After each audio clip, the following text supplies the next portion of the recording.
আমার নামেও মামলা 10-12টা। কি মামলা? তাও মামলা শুনলে শয়তানও আসে।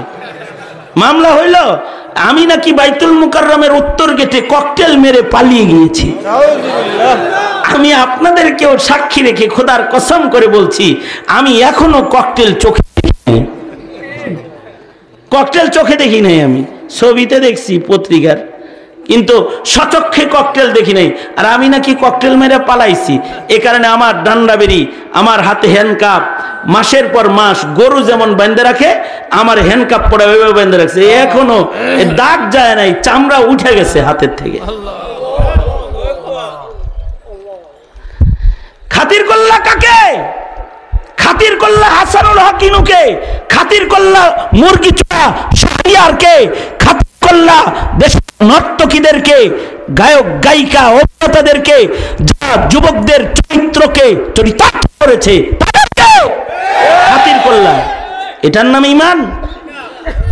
এটারে কয় ঈমানদারি? এটাই নেফাকি। দাবি করে ঈমানদার আর কাম করে যত মুশরিকের।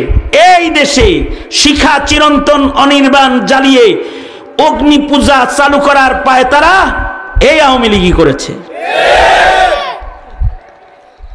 আগুনের সম্মান প্রতিষ্ঠা করেছে আর ইজ্জত নষ্ট করতে কাদিয়ানীদেরকে ধরেছে, নাস্তিকদেরকে তুলে ধরেছে।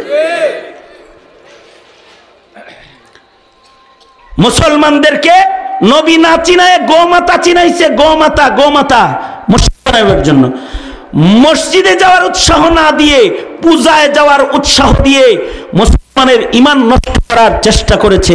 কিনা জোরে আওয়াজ করে বলেন।